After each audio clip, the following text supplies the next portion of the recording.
Muy bien, hoy retomamos a estudiar Génesis en el capítulo 25, cronológicamente como lo veníamos haciendo, entonces pueden ir buscando el libro de Génesis en el capítulo 25.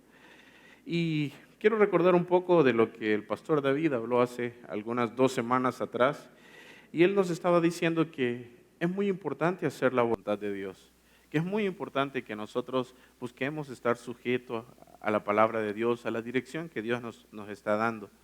Y que el Señor siempre está dispuesto, Él siempre quiere mostrarnos, Él siempre quiere guiarnos cuál es el camino que nosotros debemos seguir. El problema muchas veces, como veíamos, es que nosotros nos resistimos a veces a querer hacer su voluntad.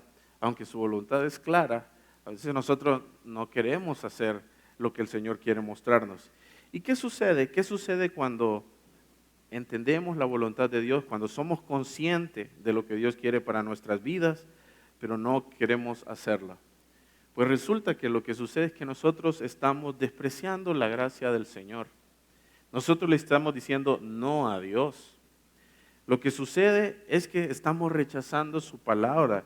Y no solo eso, sino que cuando nosotros no hacemos su voluntad, cometemos pecado. Y muchas veces esos pecados se vuelven un estorbo, una barrera que más adelante van a estorbar nuestra vida espiritual. Y ese es el cuidado que nosotros debemos tener. Entonces muchas veces no es Dios quien nos ha puesto tropiezos, sino que hemos sido nosotros mismos tirando la barrera enfrente para que después nos estorbe. Ahora, déjame decirte que aún cuando cometemos pecado, aún cuando fallamos, aún cuando hay grandes errores en nuestra vida, la soberanía de Dios está sobre todo eso que nosotros hacemos. Nada se sale del control de Dios. Y Dios muchas veces usa esas situaciones pecaminosas nuestras para corregirnos, para enseñarnos, para tratar con nuestra vida y mostrarnos que no es Dios quien se equivocó, sino que somos nosotros que no obedecimos y que no le dimos la gloria a Dios haciendo su voluntad. Hay un pasaje en la Biblia que yo siempre tengo presente, porque nos ayuda a cuidar nuestro corazón.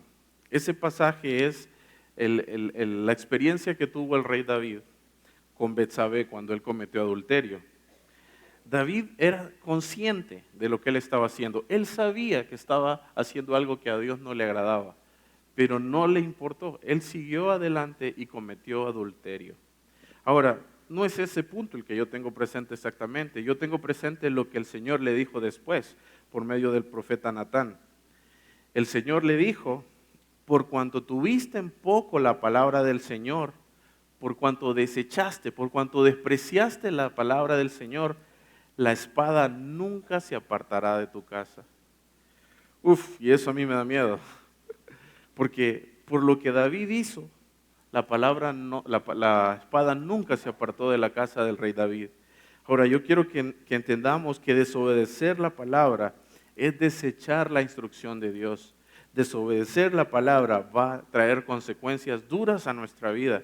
Y mira, qué duro, hermano, que Dios mismo sea el que te diga que has despreciado su palabra. Qué duro que el mismo Dios te diga que la espada nunca se va a apartar de tu casa, que van a haber consecuencias que van a durar para el resto de tu vida porque no obedeciste al Señor. Qué duro que realmente no estimemos las consecuencias y que seas tú mismo trayendo el juicio hacia tu casa. Porque eso yo estoy seguro que no era lo que quería el Señor, pero fue David quien provocó que ahora vinieran consecuencias graves a su familia. Sus hijos pelearon contra sus hijos, hubo una división constante entre los hermanos, el reino fue dividido y por consecuencia del pecado.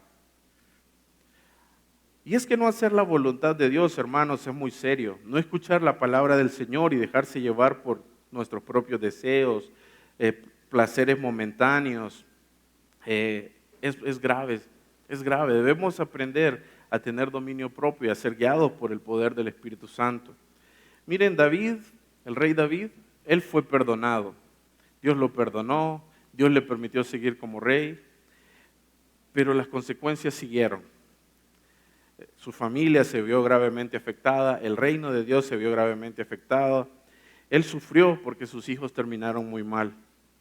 Entonces, cuando no obedecemos a la palabra del Señor, nosotros pecamos y nosotros estamos permitiendo que enemigos se levanten y que puedan afectar el resto de nuestra vida, que puedan ser tropiezo para nuestra vida. Esos enemigos quizás van a estar siempre ahí latentes, estorbando en mi relación con Dios. Ahora, ¿qué es lo bonito? Que aún sobre esas fallas Dios está arriba. Dios no nos deja. Y Dios puede darnos sobreabundante gracia para sobrellevar todas estas cargas. El pastor Keith, hace unos 5 o 6 años, dio una prédica donde dio una definición de la voluntad de Dios que a mí me gustó. Y decía que hacer la voluntad de Dios es lo que yo haría si yo pudiera ver el futuro y pudiera ver las consecuencias. Imagínense si yo tomo una decisión hoy, pero 10 años yo puedo ver, va a pasar esto, esto y esto. No, mejor no lo hago. Pues eso es lo que Dios está tratando de llevarnos por el camino correcto. Pero muchas veces nosotros nos negamos y nos resistimos. Así que yo debo aprender a confiar que la voluntad de Dios es buena, agradable, perfecta. Aunque a veces no me guste, aunque a veces no quiera aceptarla, aunque a veces no quiera hacerla, yo debo saber que lo que Él me dice es bueno, agradable y perfecto. Si el rey David hubiera podido ver las consecuencias de su pecado, yo estoy seguro que él no hubiera cometido adulterio, que él se hubiera resistido. De igual forma, el personaje que hemos estado estudiando, Abraham, si él hubiera podido ver las consecuencias de su pecado, se hubiera abstenido de tener otras mujeres, concubinas que dice la Biblia, que de ellos nacieron casi todos los que son hoy en día enemigos de Israel. Si él hubiera podido ver la oposición que esto iba a significar para que el reino de Dios avanzara, muy probablemente él se hubiera abstenido. Y eso es lo que vamos a estudiar esta mañana. Poder ver las consecuencias que trae la desobediencia a nuestra vida y poder corregir y hacer la voluntad del Señor para nuestra vida. Entonces, vamos a ir a Génesis. Vamos a Génesis, capítulo 25.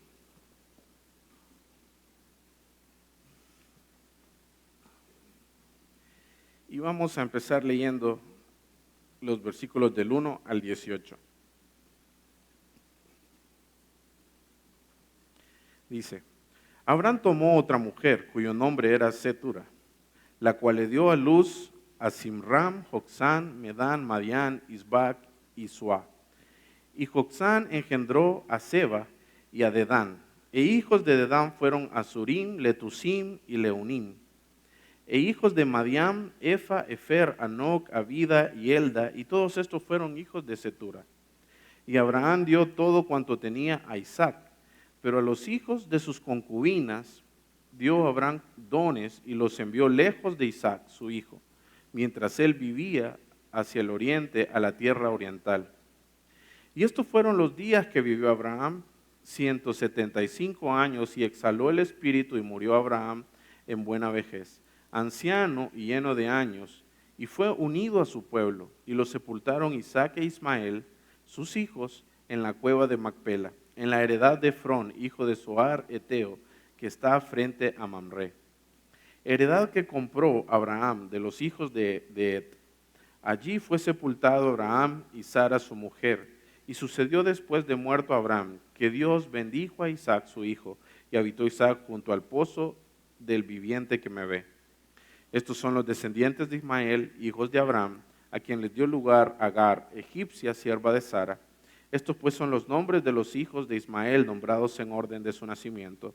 El primogénito de Ismael, Nebaiot, luego Sedar, Adbel, Mibsam, Misma, Duma, Masa, Adar, Tema, Getur, Nafis y Sedema.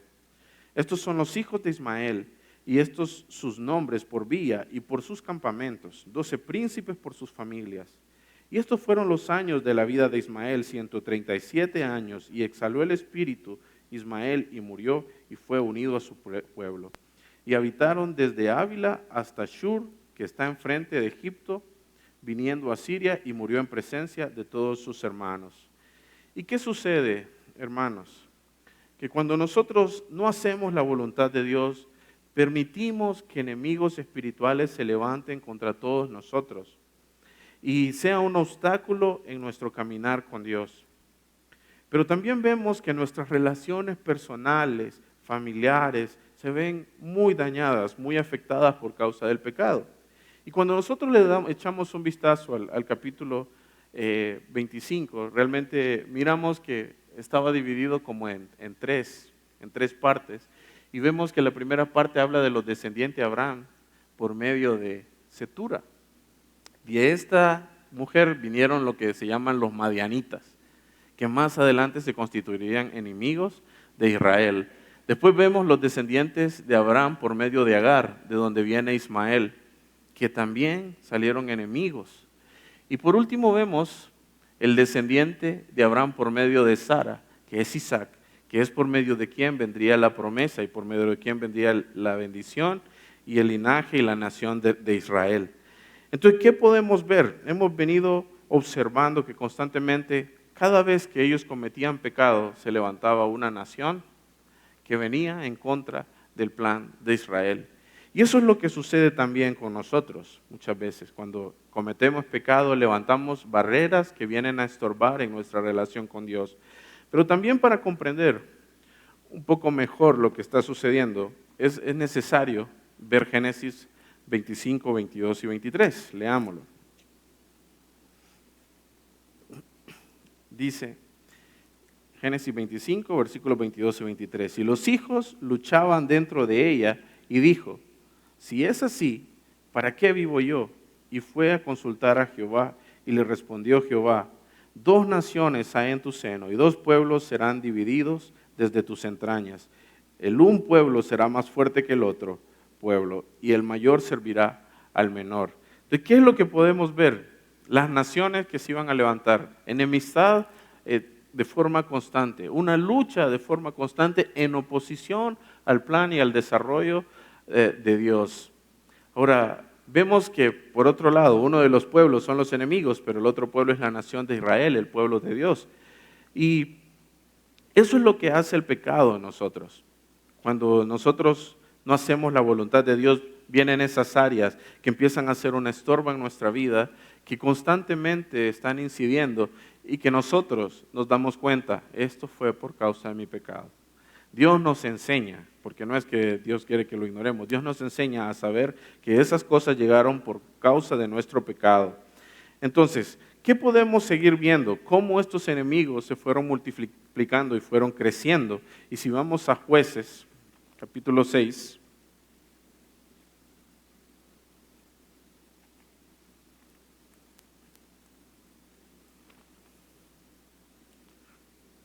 no lo hallo.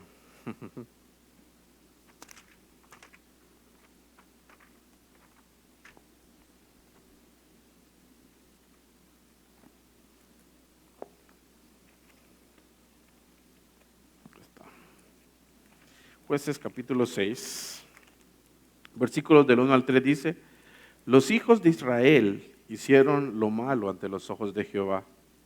Y Jehová los entregó y en mano de Madián por 7 años. Y la mano de Madián prevaleció contra Israel y los hijos de Israel por causa de los madianitas se hicieron cuevas en los montes y cavernas y lugares fortificados. Pues sucedía que cuando Israel había sembrado, subían los madianitas y amalecitas y los hijos del oriente contra ellos. Subían y los atacaban. ¿Qué quiero mostrarle? Que estos enemigos se multiplicaron en gran manera y después se volvieron en contra de Israel. Y justamente eso es lo que nosotros vamos a enfrentar. ¿Cómo esto aplica a nuestra vida hoy? Que cuando nosotros pecamos, entendiendo que Dios nos ha hecho una advertencia y aún así nosotros decidimos seguir adelante, estos pecados nos van a pasar factura. Estos pecados van a venir y van a estar estorbando en nuestra relación con el Señor y muchas veces van a afectar nuestras relaciones, porque nuestro pecado es lo que tiende a hacer, a dañarnos.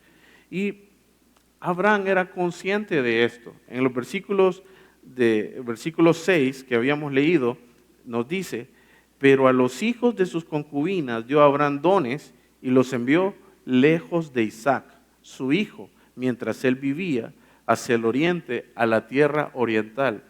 Abraham era consciente de que esos hijos que habían nacido iban a representar una oposición al hijo de la promesa.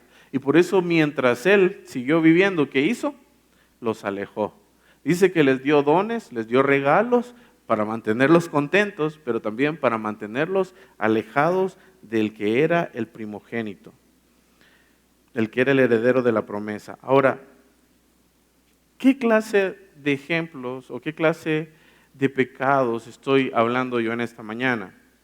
Malas decisiones que realmente marcan un después en nuestra vida. Y voy a darle algunos ejemplos prácticos que quiero que puedan entender. Por ejemplo, un esposo cristiano que comete adulterio, un cristiano que tropieza y comete adulterio. Ese pecado marca a su familia, marca a sus hijos, marca a su ministerio. Y aun cuando Dios lo perdona, aun cuando su familia lo perdona, deja cicatrices que no se borran.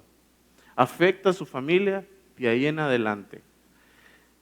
Otro ejemplo, un cristiano, estoy hablando de cristianos que realmente han entendido el Evangelio, que se divorcia, que entra en desobediencia a la palabra de Dios, llevará una afrenta, una carga que va a ser constante en su vida. ¿Por qué? Porque llevará desafíos en su vida. Si se vuelve a casar, será aún peor. ¿Por qué? Porque habrá luchas entre hijos de diferentes padres, porque habrá luchas entre la ex esposa y la nueva esposa. Y aunque él es cristiano, aunque él quiera que su familia se vuelva al Señor, va a ser una barrera para que la familia también camine con el Señor. Otro ejemplo, un cristiano que se casa en yugo desigual. Ese cristiano sufrirá su matrimonio, sufrirán sus hijos, sufrirán la desobediencia a la palabra del Señor. ¿Por qué? Porque aunque él o ella sean cristianos y el otro cónyuge no lo sea, va a haber una oposición constante al Evangelio, va a haber una oposición constante a hacer las cosas como Dios quiere. Somos pecadores y va a costar avanzar en el reino del Señor. Y va a ser una barrera que le va a impedir tener la paz y el gozo para seguir adelante. O aún, otro ejemplo, tomar decisiones de actividades o trabajos que no son la voluntad de Dios. ¿Qué va a pasar? Me robarán el tiempo para servir a Dios, me robarán las energías para poder servir al Señor y retrasarán mi crecimiento espiritual.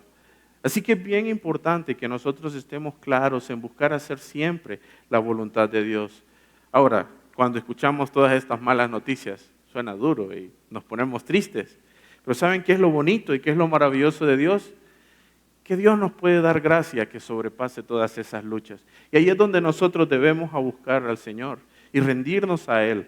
Porque cuando nosotros nos humillamos, Él nos exalta. Y aun cuando nosotros hemos pecado, aun cuando nosotros hemos fallado, nada se ha escapado de las manos de Dios. El poder de Dios y su gracia están sobre nuestro pecado, están sobre nuestras fallas. Y Él nos da la gracia para poder sobrellevar todas estas cargas que se ven difíciles. Ahora, lo bonito también en este punto, me quedé ahí, lo bonito también en este punto es que el plan de Dios trasciende generaciones, trasciende a los hombres. Dios no me necesita a mí. Dios no necesita a ninguno de nosotros, sino que Dios está llevando su plan, pero Dios nos hace parte. Y eso es lo bonito de Dios. En el versículo 7 y 8, si me acompañan a Génesis nuevamente,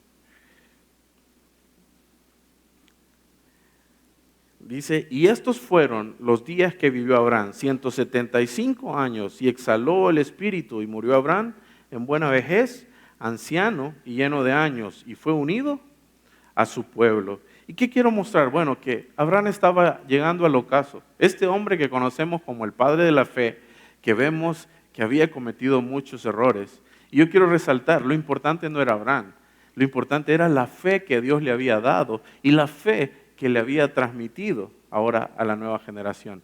Y eso es lo bonito, ver el poder que la fe tiene cuando realmente estamos dependiendo de Dios, que la fe trasciende. Y eso es lo que vemos acá, que aunque él estaba llegando al fin de sus días, la fe había quedado sembrada en el corazón de Isaac y venía de generación en generación. Entonces, Dios trasciende personas, Dios trasciende hombres y Dios también trasciende aún sobre nuestro pecado. Así que el Señor puede darnos la gracia, aunque hemos fallado, aunque hemos pecado, para salir adelante. Ahora, lo que yo sí quiero decirles es que cuanto menos nosotros pequemos, y más hagamos la voluntad de Dios, más fácil va a ser nuestro caminar con el Señor. Más fácil va a ser entender su voluntad. Más fácil va a ser alinearnos por su camino. Y eso es lo que debemos buscar. Aunque cometemos errores, aunque fallamos, aunque pecamos, Dios siempre nos da oportunidad. Y eso es lo que Dios quiere. Que no nos enfoquemos en la falla, sino que sigamos adelante buscando su gracia, su misericordia y el poder de su palabra. El segundo punto es que cuando no hacemos la voluntad de Dios, damos pie a que se dañen nuestras relaciones. Y es que si nosotros vemos la vida de Isaac e Ismael, si recuerdan, cuando Ismael creció y cuando estaban celebrando porque habían destetado a Isaac, Ismael empezó a molestar a su hermano. Y es que eso es lo que sucede cuando hay el pecado. Muchas veces hijos de diferentes padres o madres entran en conflicto. Y eso va a suceder. Y eso fue lo que sucedió entre Abraham e Isaac. Y vimos que Abraham tuvo favoritismo por Isaac, porque era el hijo de la promesa. Pero este favoritismo tuvo consecuencias. Ahora, ¿qué notamos en los versículos que vamos a leer? Leamos ahora Génesis 15, 19 al 28. Vamos a notar que este patrón se estaba repitiendo. Vamos a leer del 19 al 28. Dice, estos son los descendientes de Isaac, hijo de Abraham. Abraham engendró a Isaac y era Isaac de 40 años cuando tomó por mujer a Rebeca, hija de Betuel, arameo de Padam Aram, hermana de Labán, arameo. Y oró Isaac a Jehová por su mujer, que era estéril. Y fíjense, vamos a ver una no coincidencia, pero Sara era estéril, Rebeca es estéril y más adelante Raquel también es estéril. ¿Y qué es lo que vamos a ver? El poder de Dios manifiesto para que la descendencia del Señor continúe. Y lo aceptó Jehová y concibió Rebeca su mujer, dice. Y los hijos luchaban dentro de ella y dijo, si es así, ¿para qué vivo yo? Y fue a consultar a Jehová y le respondió Jehová, 2 naciones hay en tu seno y 2 pueblos serán divididos de tus entrañas. El un pueblo será más fuerte que el otro pueblo, y el mayor servirá al menor. Cuando se cumplieron sus días para dar a luz, he aquí había gemelos en su vientre. Y salió el primero, rubio, y era todo velludo como una pelliza, y llamaron su nombre Esaú. Después salió su hermano, trabada su mano del carcañal de Esaú, y fue llamado su nombre Jacob. Y era Isaac de edad de 60 años cuando ella lo dio a luz. Y crecieron los niños, y Esaú fue diestro en la casa, hombre del campo, pero Jacob era varón quieto que habitaba en tiendas. Y amó Isaac a Esaú porque comía de su casa, mas Rebeca amaba a Jacob. ¿De qué es lo que podemos ver? Vemos que desde el vientre de la madre ya había una lucha, una contienda. Y lo que el pasaje decía es que de aquí iban a salir 2 naciones. Ahora, ¿cuál es el problema cuando nosotros vemos favoritismo? El favoritismo no es algo que a Dios le agrada. El favoritismo de un hijo es algo que es muy común en las familias. Pensamos que no, pero es algo que se da mucho. Y muchas veces los padres tienden a inclinarse que tienen un hijo más favorito por X o Y razones, a veces porque son más obedientes, a veces porque están siempre portándose bien, y aquel que no se porta bien a veces se trata más fuerte o se trata más pesado. Y tenemos que tener cuidado de no tener estos favoritismos.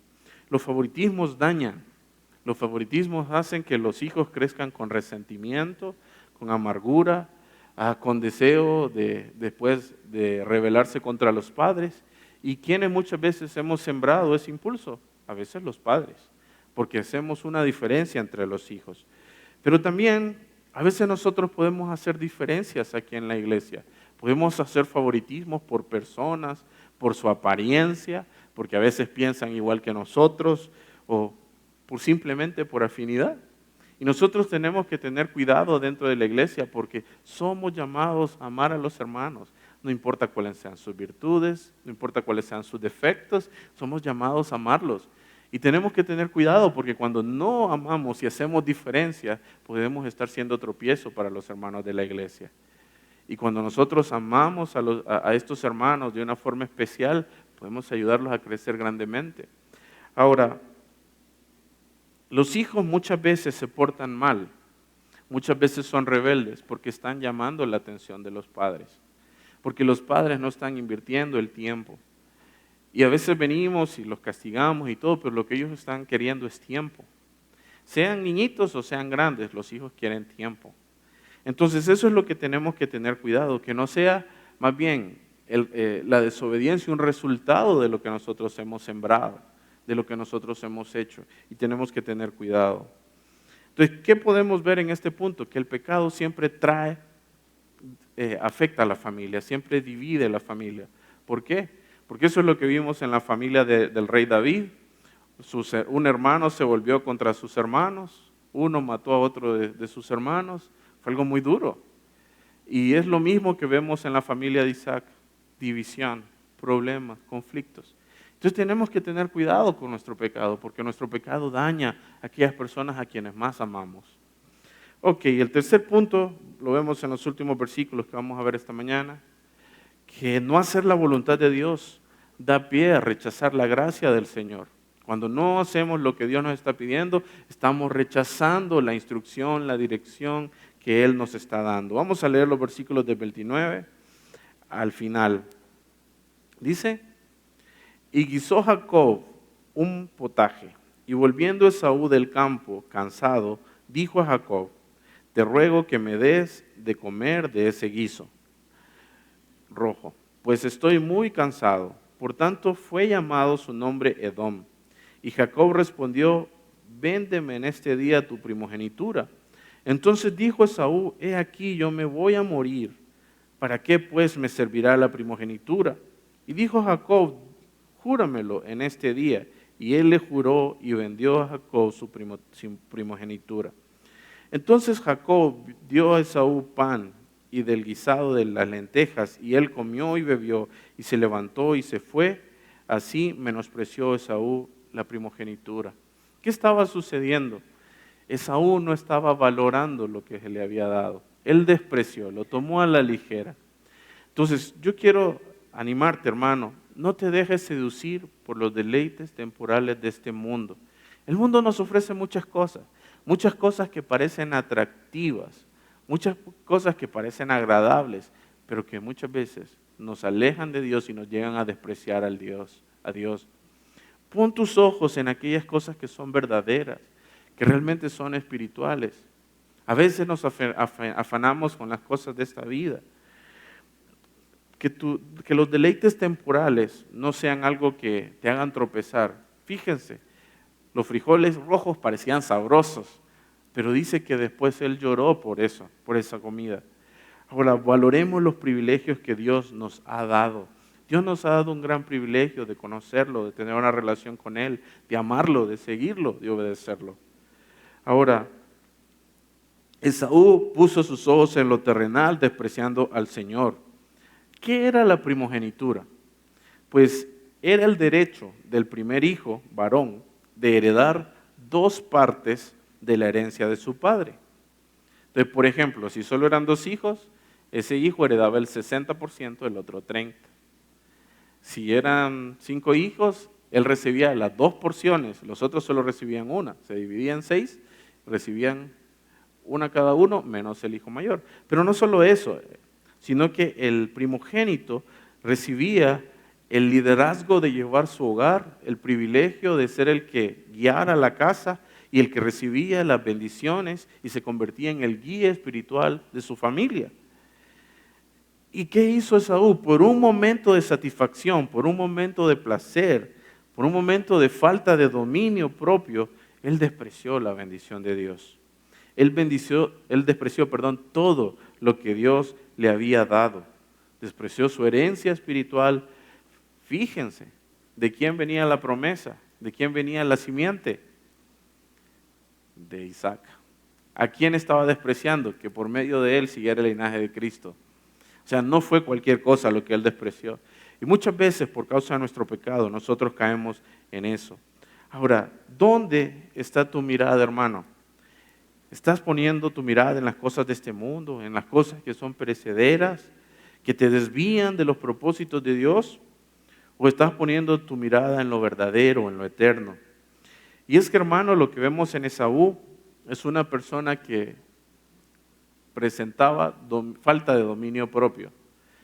Cuando nosotros vemos, dice que era cazador, que era fuerte, que era valiente, parecía, pero cuando examinamos su vida vemos a alguien que era dominado por sus deseos, alguien que no podía controlar sus deseos. Entonces eso es el cuidado que nosotros debemos tener, que por un momento de satisfacción no perdamos y no terminemos pagando consecuencias que afecten el resto de nuestra vida espiritual. Ahora les pregunto, ¿será que Saúl se detuvo a meditar? ¿Será que Saúl se detuvo a reflexionar en las consecuencias que eso iba a traer para su vida? ¿Qué piensan? No, él solo pensó en su necesidad, en satisfacer lo que en ese momento era lo que él estaba viendo. Ahora, si él hubiera meditado, quizás hubiera reflexionado, y ese es el llamado que Dios nos hace. Pero quiero que miren que llegó un punto donde él dijo, fallé, me equivoqué, y quiso enmendar, quiso volver atrás. Pero vamos a Hebreos y vamos a ver qué dice Hebreos. Hebreos capítulo 12, versículo 16 y 17. Hebreos 12, 16 y 17. Dice, no sea que haya algún fornicario o profano, ¿como quién? Como Esaú, que por una sola comida vendió su primogenitura. Porque ya sabéis que aún después, deseando heredar la bendición, fue desechado y no hubo oportunidad para el arrepentimiento, aunque la procuró con lágrimas. Creo que en este punto él estaba mostrando, me equivoqué. Sabía que había tomado una mala decisión, pero él quiso volver atrás. ¿Y había solución ya? No.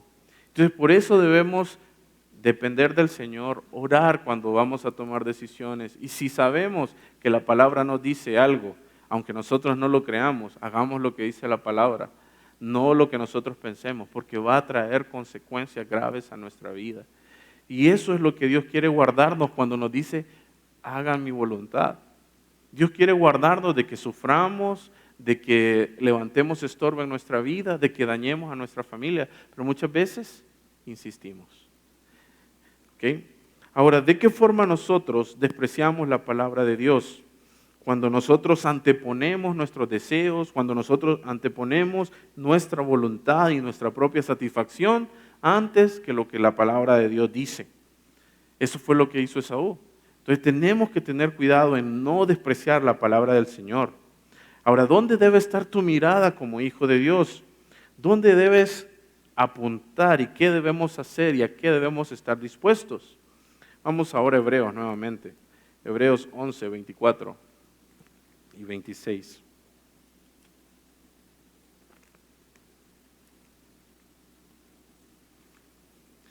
Hebreos 11, capítulo 24 al 26.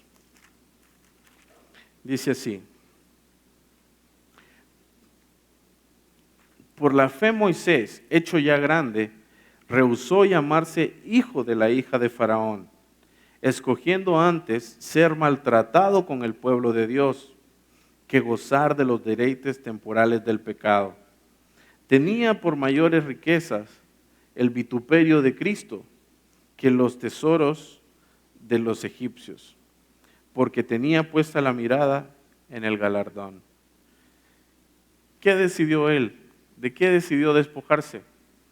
Miren, él iba a ser el hijo de la hija de Faraón. Eso implicaba dinero, eso implicaba poder, eso implicaba prestigio, fama. Y dice que él decidió desechar estas cosas, ¿por qué? Para sufrir con el pueblo de Dios, para padecer con el pueblo de Dios. Porque dice, ¿dónde estaba puesta su mirada? En el galardón, en la recompensa que le iba a dar el Señor. Y más adelante dice que él tenía su mirada en las cosas celestiales. Y eso es lo que Dios quiere que nosotros hagamos, que realmente no seamos como Esaú, que no puso su mirada en las cosas eternas, sino que solo para satisfacer sus deseos. Debemos negarnos a nosotros mismos. A veces nos va a tocar padecer y sufrir por el pueblo de Dios, pero la recompensa es grande. Ahora, ¿qué muestra esto? Que debemos poner nuestra mirada en Cristo. ¿Cuál debe ser el tesoro más valioso? El Señor. Cuando nosotros entendemos que Cristo es lo más valioso, todo lo demás pasa a un segundo plano. Y eso es lo que Dios quiere. Yo no sé dónde está tu confianza hoy. Yo no sé si tú estás confiando en el Señor, pero yo te animo a que ese sea el punto central de tu vida. Que Cristo sea el que reine en tu corazón. Para terminar, algunas conclusiones. La primera, no desprecies la voluntad del Señor. Ama su palabra y obedécela. Te librará de grandes problemas, te librará de enemigos, del pecado que estorba tu caminar con el Señor y te dará una vida con paz y gozo. Y eso es cierto. Segundo, cuanto menos peques hoy y hagas la voluntad de Dios, más fácil será tu caminar con el Señor. Más fácil entenderás cuál es su voluntad. Aun si has pecado y has dañado tu vida, la gracia y la soberanía de Dios están sobre eso en que has fallado. Dios tiene un plan. Confía en Él, búscalo de todo corazón. Y por último, pon tu mirada en las cosas eternas.